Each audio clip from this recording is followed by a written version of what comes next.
Under a sort of a lead gen model, your main metric is obviously the MQLs, or the number of leads you collect, which is great for giving you something to measure, but it's not necessarily actually telling you anything great about your marketing. It's sort of like it's almost like becomes like a crutch, right? You feel like, well, I've generated this many leads, I must be successful. This is 2,000 leads, great, got that many. But obviously, if those leads don't convert later to revenue, then it's kind of like a meaningless metric. What you've actually just measured is whether you can get someone to complete a form.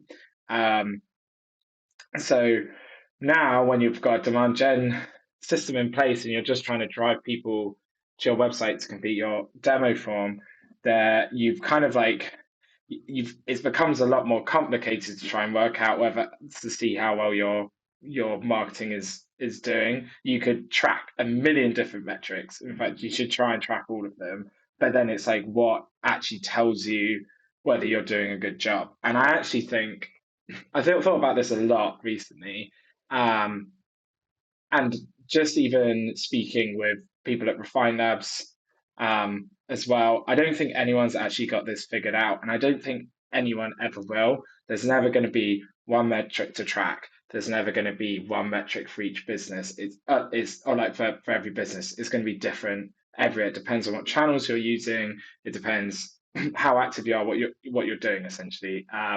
So but there are lots of things I think you can consider and to give you insights that everyone could implement. And then you've got to figure out what's like sort of the best way. So I think now, so what we track at the moment is we'll look at all of those sort of like typical soft vanity metrics, like measure engagement. So we'll be looking like at click through rates, video views of ads, engagement rate, so that includes like whether like people comment, like or any of your posts and things like that. We'll look at like the bounce rate on the pages that they're pushed to, the time spent on page, whether they click through somewhere else. We haven't actually done this yet, but you can get scroll depth then as well, as another way of looking at as something else that you could look at to see, because some people, if they just come on the page and done nothing, then that can be a false metric as well. Like all of these things actually on their own can give you a false picture. We track first and last touch UTM, so that's just when someone comes to the website and if they complete a form of anything, like maybe for the newsletter or to attend a webinar or something, we'll track the UTMs that brought them there then, and then if they come back later and complete the demo form, we'll be able to see that where they came from that time around. So we got their first and last touch on the campaign there. We also track we also have Salesforce set up with first and last touch reporting on the campaign level, which normally just will be able to show us like, oh, okay, whether they've maybe been first touch SDR outbound, last touch inbound demo form. So that's more on like a broader campaign level.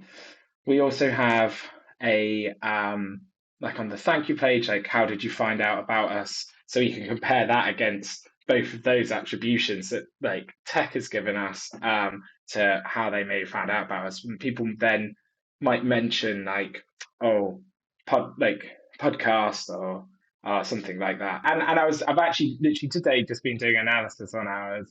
And people are very detailed sometimes they're not.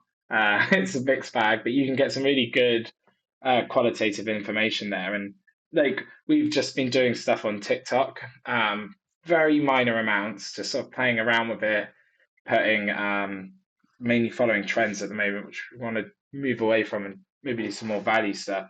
But in there, I saw one today saying that they first heard about us on TikTok. So I was like, well, there you go. But it's also important to include these things all in conjunction. Like I think when I heard about that, I was like, well, why use any attribution if you can just get people to tell you themselves? But people are unreliable. They'll tell you what is most memorable or what they've heard, but they won't tell you. They might forget how they actually got there. You get a lot of people just say internet or research, which I just normally rank back down as Google search, because that is probably what people are doing in those things. And I think it's important to remember like about how people heard about you, but then how they found you. And that's what the advert attribution will show you, right? So they might have heard about you on a webinar, but at the end of the day, they found you through Google, and what you're doing to capture them there.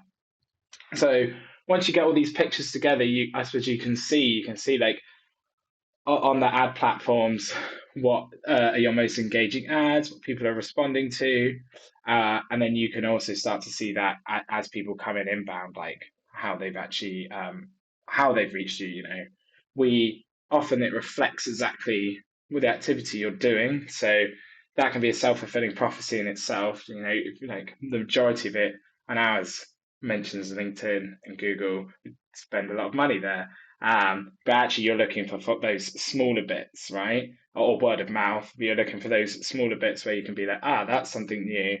We should try. We can invest here, see if we can grow that bit. So yeah, it's really complicated. I think there's so many different ways you can do it, and you have to sort of like figure out based on the channels that you're doing what basically demonstrates to you that your audience is engaged with you, and then find out somehow, and you can find this out in discovery calls as well, just how they heard about you, and then how you can sort of like double down on those areas.